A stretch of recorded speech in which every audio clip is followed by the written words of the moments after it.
Welcome again in the course module of communication engineering. So in the previous lecture, we started this topic random signal theory, in which we have seen random variables, and in within the random variables, we have already seen what is probability distribution function and what is the probability density function. We have already seen some of their properties. So I would like to discuss it further a little bit, okay? Because you remember that I told you that we have to actually derive the equation for signal to quantization noise ratio for PCM systems. So that we have to discuss basically. So let us see further a little bit more information about this random variables. So let's try to answer certain questions that we have already done in the previous lecture. So actually we have to talk about the statistical parameters of a random variables. So first of all, you try to see in the last lecture, I told you one of the rolling a dice experiment. Okay, so in which I told you that we can roll a dice, and because of rolling of the dice, a particular face will come up. Okay, and because on a dice we are having total 6 number of faces, so the possible outcomes for this particular dice experiment is 1 to 6.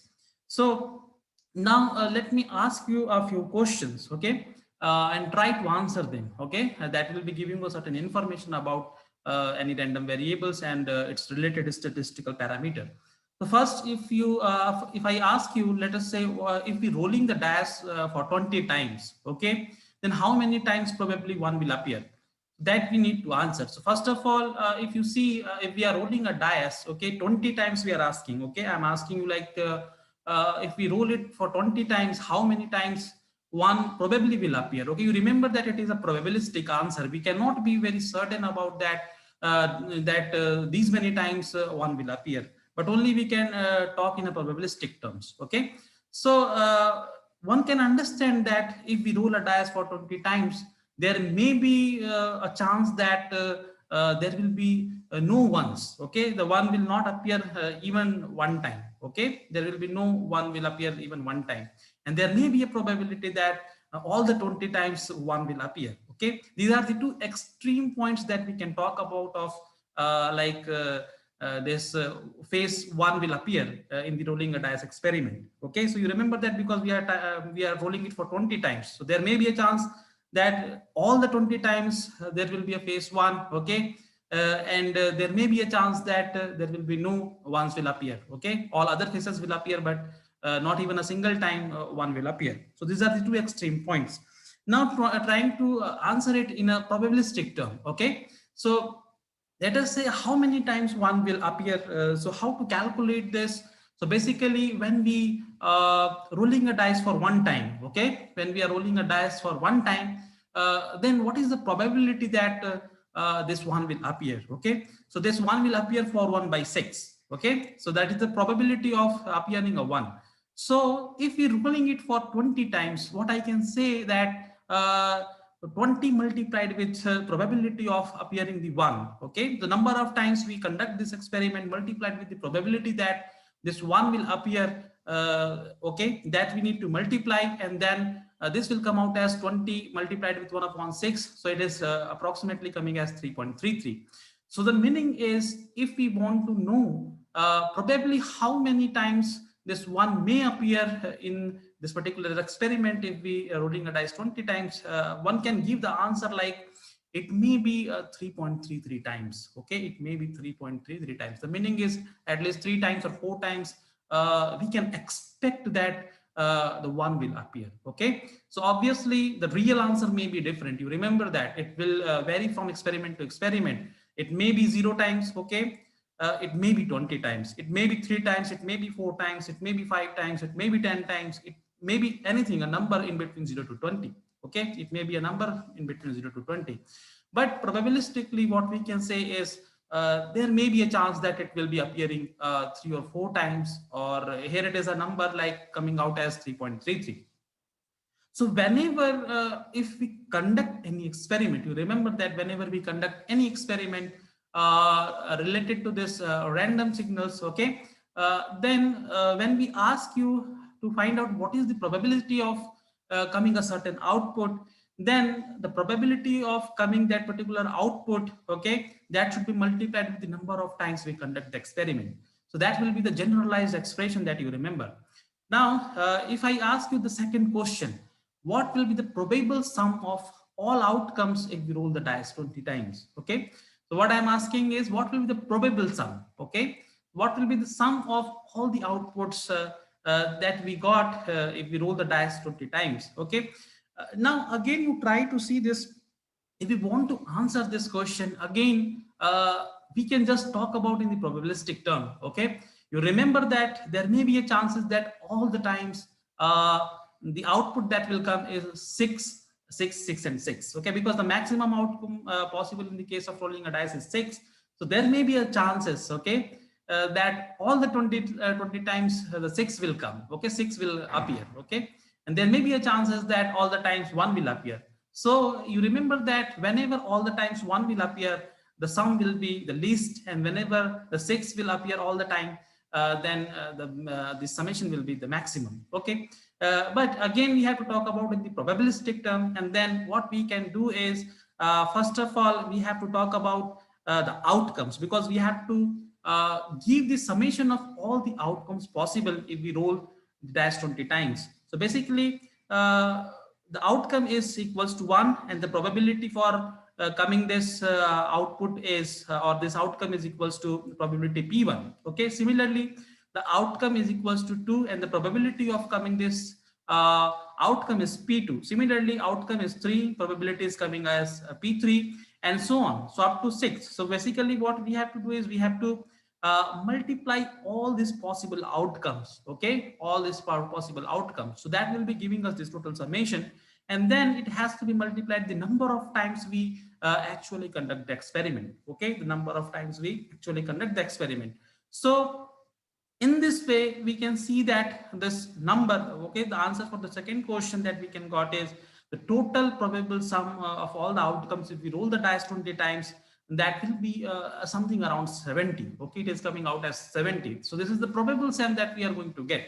Okay, you remember that the actual sum may be less than that, and it may be greater than that, but probably we can say that this value will be the probable sum if we conduct the experiment 20 times. Okay, so now the same thing can be again represented, or we can generalize it. Okay, so how it can be generalized, you remember it is 20 is the number of times we conduct the experiment. So here we have written this capital N, which is the number of experiment, number of times we conducted the experiment multiplied with the summation of all this probability and its outcomes. Okay, so this one is representing the outcome, okay, of the particular random variable.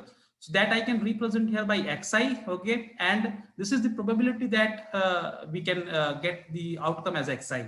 Okay, so this has to be multiplied, and the summation will run over all the possible outcomes. Okay, it means that it should be 1, 2, 3, 4, 5, 6 in the case of rolling a dice experiment, and then this has to be calculated, and that should be come out as equals to 70. Now let me ask you another question. What is the expected value or average value of a measurement? Okay, so suppose that if we conducting an experiment, okay, if we conduct an experiment like we are rolling a dice, then what will be the what is the average value that we are going to get? Okay, what is the average value?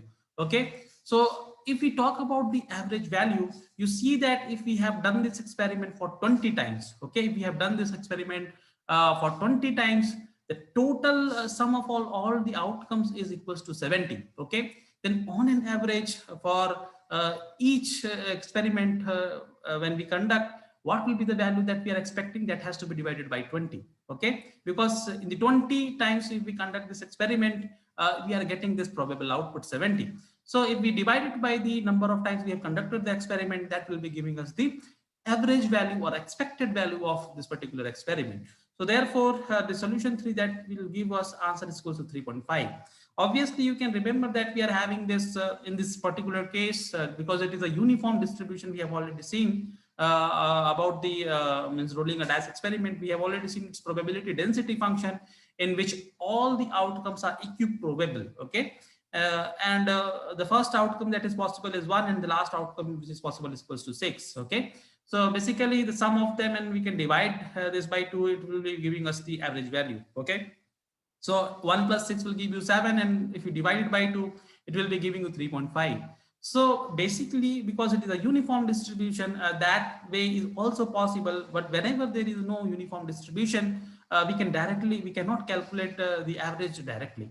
Okay, so this way we are getting 70 by 20 equals to 3.5. Okay, and the same thing can also be represented by, like, if we want to calculate average value or expected value of a measurement. Okay, then that can be calculated as x bar, which is giving us the mean of this particular random variable, and here e represents this particular operator. E represents the expected value. Okay, you remember in the case of random variables, random signals theory, this mean or average value is also called as the expected value of a random variable e. So it is ex that can be given as summation over I, xi and pxi.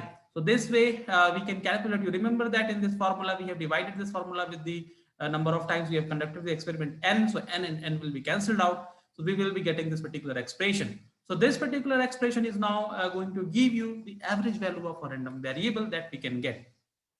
Now try to see this in this particular case. The example that I have taken is actually belongs to a discrete random variable. Okay, I have already explained you what is discrete random variable. Okay, so whenever the outcomes that we are going to get is discrete numbers, okay, or it is having a finite numbers, okay, and that time it is having a discrete random variable. So whenever there is a continuous output which is possible in a particular experiment, that time it is known as the continuous random variable. So for example, if we want to derive the same thing for a continuous random variable, then what we can do is we can divide the range of variables, okay, into a small interval delta x. Okay, and the probability that the x lies in the range between xi plus delta x, that can be calculated by having this probability. Okay, by having this probability, and therefore we can get the probability that we are getting p is equals to xi. So basically when we have this, okay, this particular probability, this probability can be calculated, pxi, that can be calculated by having the knowledge of its probability density function fxi, and that has to be multiplied within this particular small interval delta x. Okay, you remember that when this delta x is going to or tends to 0, then this particular probability pxi will be changed into or transformed into an integral. Okay, so whenever we have this summation, for the case of discrete random variables, the same thing will be replaced by the integration. Okay, integration in the case of continuous random variable, so that you remember. Okay, so please try to understand this relationship. It is very simple to get. Okay, so basically in this case what we have done is we have divided the entire range in which our continuous random variable is actually varying into a small interval delta x. Okay, and then we have to talk about what is the probability that this random variable x will lies in the range between xi plus delta x. Okay, so then we have to, if we want to calculate exactly the probability that we will get p equals to xi, okay, that can be calculated by calculating this particular probability. Okay, and then the same thing can also be calculated by having its knowledge of Fourier, means it's like distribution function. Okay, probability distribution function, and multiplying with delta x. So whenever delta x tends to 0, this will be converted into a integration, and this delta x can be replaced by dx. Fine. So this way we can have our changes or modification in the case of continuous random variable. Now you just try to see another thing about these particular random variables. Okay, basically this is representing two different probability density functions, fx1 and fx2. Now we try to see that if we have these two density functions, probability density function, what information that we can get from this two probability density function. So if you see this curve, actually it belongs to a certain class of distribution. Okay, so I am right now not I am talking about that particular class which is known as the Gaussian distribution function. Okay, so but it is a certain part is actually belongs to the Gaussian distribution.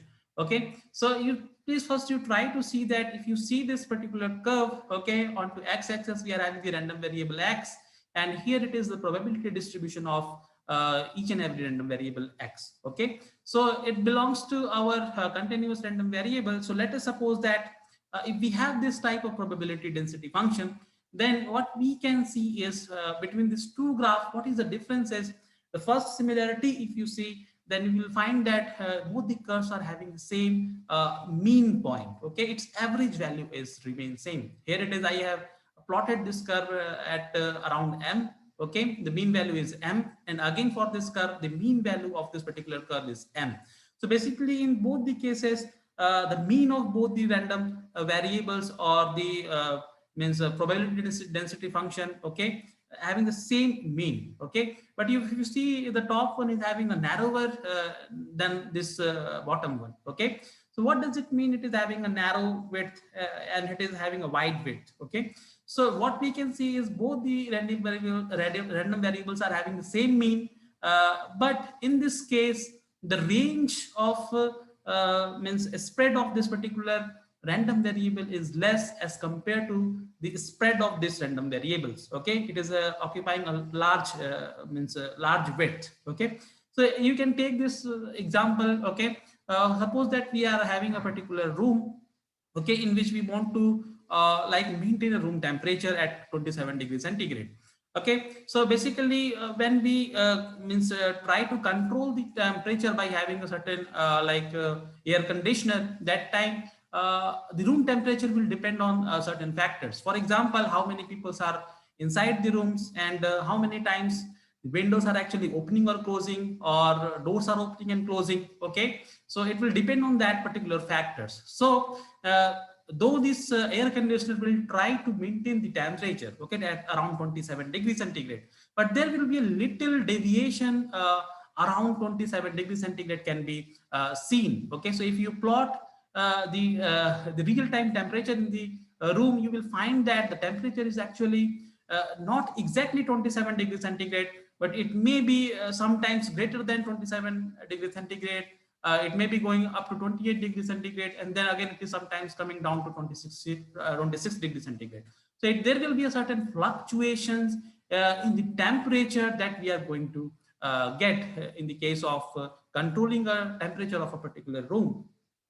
And you will find that if you plot the temperature variation with respect to time, you will find that this variation is a random variation. It is not a very predictable variation. Okay, so obviously the mean that we are going to get is around 27 degrees centigrade, but that fluctuation in the temperature you will find from 26 degree to 28 degree. Okay, and therefore after that there is no probability that we can get further change in the temperature. Okay, neither less than 26 degree, and there is no chance that we are going to get the temperature greater than 28 degree. So this is how this profile has been actually defined. In a similar way, if we have any other parameter, okay, if let us say that if we are talking about the temperature variation, okay, in a summer season at 2 o'clock. Okay, so you will find that at 2 o'clock, if we want to plot the temperature every day in a 2 o'clock for 2 months, you will find that there will be a certain mean. Okay, we are going to get, but the temperature may be varying like in between. Suppose that sometimes it is 35 degrees centigrade, it may be sometimes it is going to 45 degrees centigrade. So basically this range of variation in the random variable that we are going to get is from 35 degrees centigrade to 45 degrees centigrade, but its mean is somewhere around 40 degrees centigrade. So this way, these two random variables, if we see the variations in its random variable, okay, or the outcome of a process, okay, is actually having a narrower spread here in this case, okay, and here it is having a wider spread. So to define this particular spread or width of this particular probability density function, we have a particular certain parameters which is known as the variance, okay, variance or standard deviations. So based on the profile of the density curve, we have this particular variance parameter that will be giving us information about the how much the width of this particular profile is. So if you understood these things, okay, you try to see a certain statistical parameters of a random variables okay, that we can have is, so in the case of continuous random variable, we can have the mean or average value or expectation or the first order moment of a random variable. These are the different names you remember.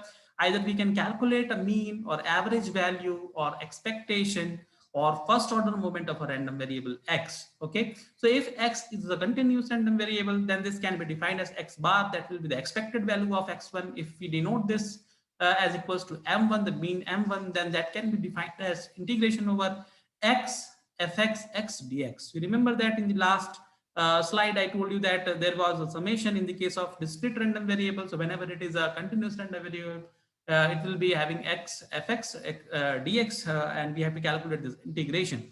So this will give us the basically when we calculate the average value of anything, that is going to give us a mean value, or that will be called as a DC component of a signal x. Okay, even in this thing, simply any signal, if we want to calculate, suppose if we have any signal, if we want to calculate its average value, that average value is nothing but its DC quantity that we can get. So here again it is giving us the DC quantity. Similarly, we can calculate the mean square value, which is called as the second order moment, by having this number, okay, by having this particular equation.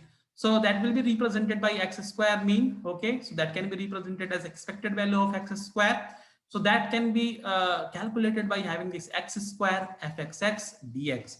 Remember that calculating the mean square value, this is going to give us the total power of a random variable, total power of a random variable.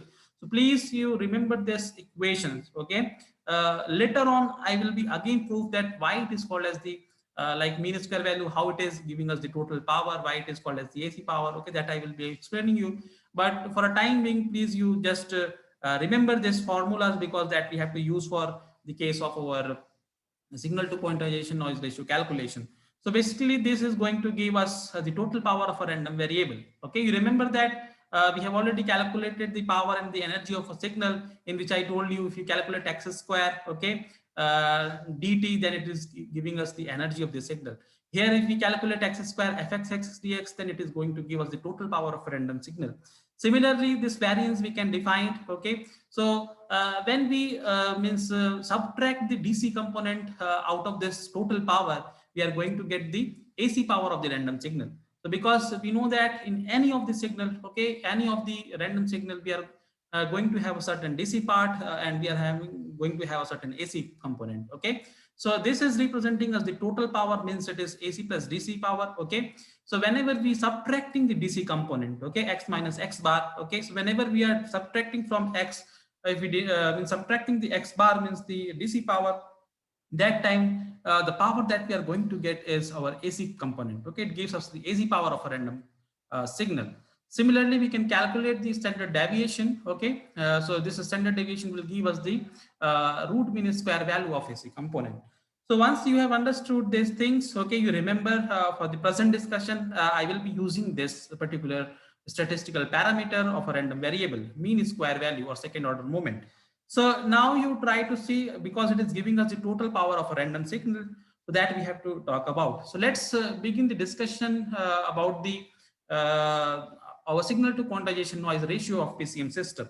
So basically what we have done, if you remember, try to recall that discussion, okay, in which I told you that first we have to take the analog signal, then analog signal has to be passed through the band through a low pass filter to band limit frequency component, then we have to sample it, we have to quantize it, and then due to the quantization we are doing a certain approximations, okay. We have to route the actual value to a quantized value, and therefore we are generating a certain quantization noise error, okay. Quantization error we have added during the doing the quantization process.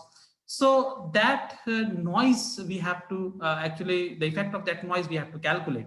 So basically if you see, our message signal was mt equals to am cos 2 pi fmt. So if we calculate the power component of this particular analog signal, message signal am cos 2 pi fmt, so the power content of mt we can directly calculate, or the power component of the signal is am square by 2.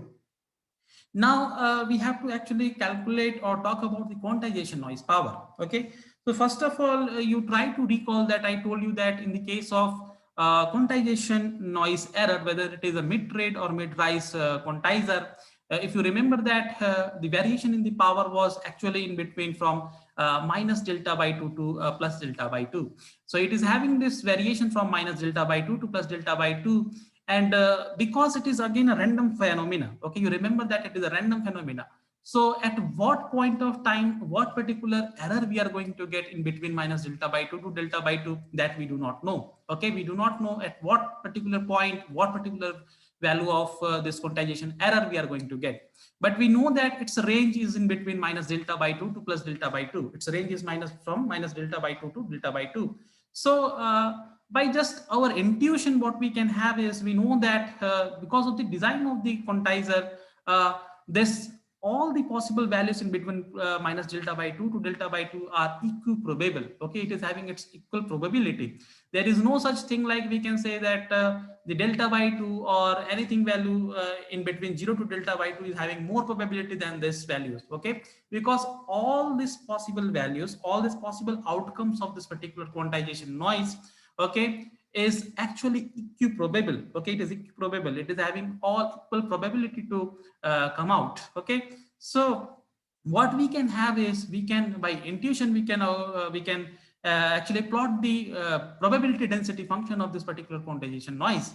So the probability density function, because it is equiprobable, so in between minus delta by 2 to delta by 2, we can like plot a uniform density curve.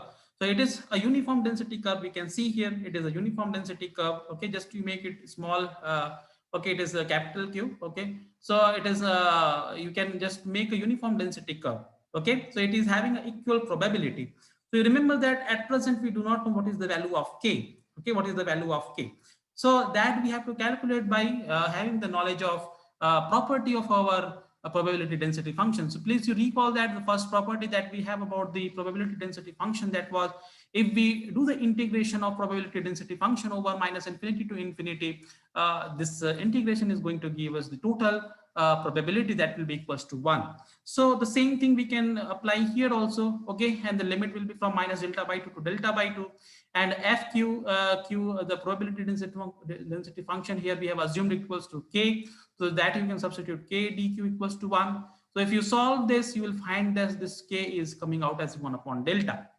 Okay, so basically you can see that this probability density function fq q will be equals to 1 upon delta. Okay, it is 1 upon delta.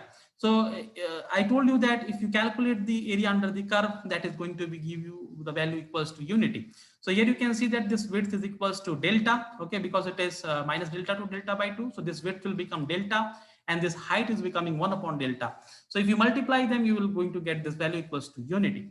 So this is our probability density function for this particular quantization error. Okay, the quantization noise that we are actually going to get due to the quantization process. Now we can calculate the quantization noise power. You remember that this is our total power of our quantization. Okay, quantization noise.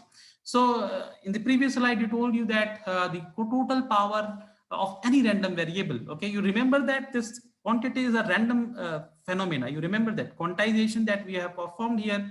Okay, so due to this quantization process, whatever the quantization noise we are generating, it is a random phenomena. Okay, we never know that at what point of time what amount of quantization error is going to be produced. Okay, and therefore it is a random phenomena. So when we calculate the quantization noise power, that can be calculated by calculated the mean square value of the quantization noise QE. So that can be calculated by having the knowledge of probability density function FQQ. Okay, so that can be calculated power of QNP, which is the total power quantization noise power. Okay, that I have represented by PQNP. So that can be calculated by having the knowledge of probability density function FQQ. Okay, and that will be calculated by calculating this integration QA square FQQ and DQ. Okay, so here it is the limit that has to be substituted is equals to minus delta by 2 to delta by 2, because this integration will only exist between these two ranges.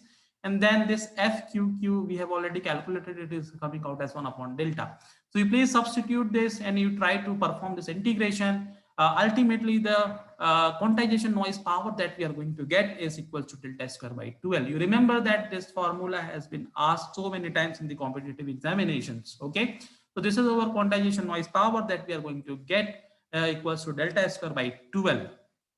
So now once we have calculated the signal power, okay, we have calculated the signal power here, and here we have calculated the quantization noise power. Okay, then what we can have is we can calculate the signal to quantization noise ratio. Okay, signal to quantization noise power ratio. Okay, so this can be calculated by calculating this signal to quantization noise ratio. That can be calculated by having this power of signal divided by power of means quantization noise power. So this quantization signal power that we have got is AM square by 2, and the SQNR means the quantization noise power that we have got is equal to delta square by 12. Okay, now you try to recall that what is delta. Delta is nothing but the step size of our quantizer. So this delta that we have defined is equals to, if you remember, delta can be defined as equals to the dynamic range of the signal divided by the total number of finite levels or quantized levels. Okay, so here what will be the maximum or the dynamic range of the signal, because it is varying from minus AM to AM. So the dynamic range will be equals to 2 AM, and if suppose that we are having the number of quantization level equals to capital L. So this can be defined, means this can be delta can be defined as equals to 2 AM divided by L. And now this L can further be written as L will be equals to 2 to the power n, where n is the number of bits used to encode the each sampled value, okay, each quantized value. So n will be the number of bits used in the encoder. Okay, so L is further written as 2 to the power n. So now you try to just modify this expression, okay, a little bit. So after having this expression, okay, you can substitute here 2 AM square, okay, divided by for example 2. So what will be this value? So okay, so this is the value. Okay, so you can write here this expression. So this expression you are going to get, you try to see this. I think this expression I have written a little bit which one will come first. Okay, so AM square by 2, so delta square by 12. So this 2 and 2, this 6 will be okay, so this will be cancelled out. So we are going to get 6 AM square by delta square, and then here you can substitute for the delta, that will be equals to 2 AM divided by 2 to the power n. So that we have substituted 2 AM 2 to the power n is square. Okay, so now if you further solve this expression, you are going to get signal to quantization noise ratio equals to 3 by 2 multiplied with 2 to the power 2n. Okay, here you will get 4 AM square.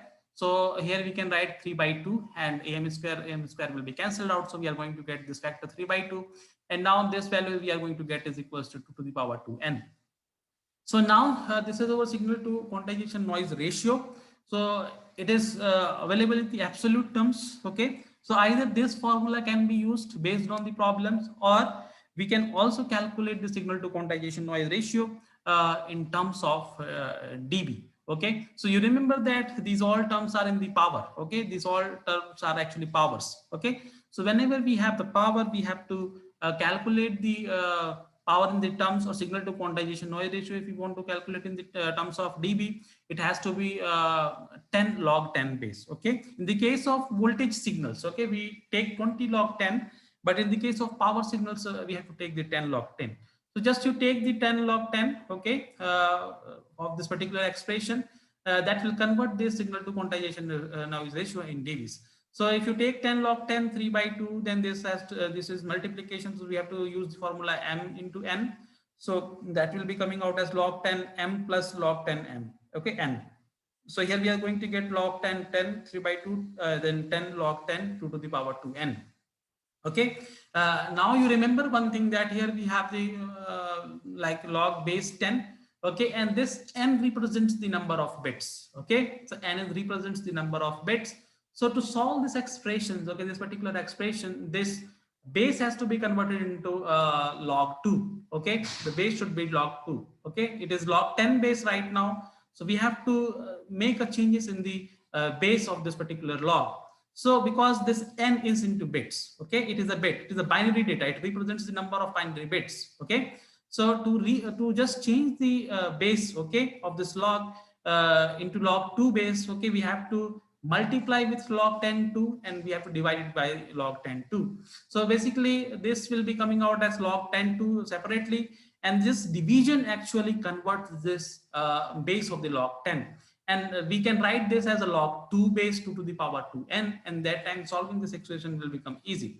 So those who don't aware of this log base changing formula, please go through the mathematical book, okay, mathematics book, so that you can find this particular formula. Okay, so here you can get log 10 10 log 10 3 by 2 equals to 1.76, and this we have changed the base of the log 10, so it will be becoming 10 log 2 to the power 2n, and here it is log 10 2. So now if you solve this expression because it is log 2 base, so now this 2 to the power 2n 2n will come out of this particular log, okay, because it is log 2 to the power something m, so m will come out based on the logarithmic formula. So 1.76 plus 10 multiplied with the 2n, and this value is coming out as 0.301. So now if you solve this ultimate expression for the signal to quantization noise ratio, that we are going to get in dB is equals to 1.76 plus 6n dB. Okay, so you remember that what this formula reflects is whenever, let us say if we are having n equals to 2, okay, let us say if we are having n equals to 2, then means the number of bits used to encode the quantized level is n equals to 2, then the total quantization noise ratio will be equals to 12 plus 1.76 dB. It means that 13.76. Okay, whenever we change the number of bits by 1 bit, let us say initially it has 2, if we change n equals to 3, then the signal to quantization noise ratio that is going to change by 6 dB. Remember that it will be going to change. So if we change the number of bits from 2 to 3, okay, the signal to quantization noise ratio is going to be changed with like 6 dB. If we are going to change the number of bits for encoding from n equals to 2 to 4, so total number of change in the bits is 2. So there will be a 12 dB improvement in the signal to quantization noise ratio. So that is this formula reflects. Okay, that is this formula reflects. You remember that sometimes in the other books, it is also approximated as signal to quantization noise ratio equals to 1.8 plus 6n. Okay, 1.76 is approximated equals to 1.8. So either you can follow this formula, or 1.8 plus 6n, both are correct. So whenever there is question comes in the examination, you can solve by having this particular expression. If you don't find the answers, you can also solve the same thing by having 1.8 approximation. So I hope you must be able to follow, okay, this discussion. Okay, you try to just work out this. Okay, you will get this all expressions. Okay, this is very important formula which is used for the calculation of the signal to quantization noise ratio of any pulse coded modulation system. So I hope you must be able to follow. If you have any further doubts, let me know with your comments. So stay connected with the channel for more updates, and thank you for watching this video. Okay, so if you have any doubt, let me know with your comments. Feel free to ask me any questions. Thank you.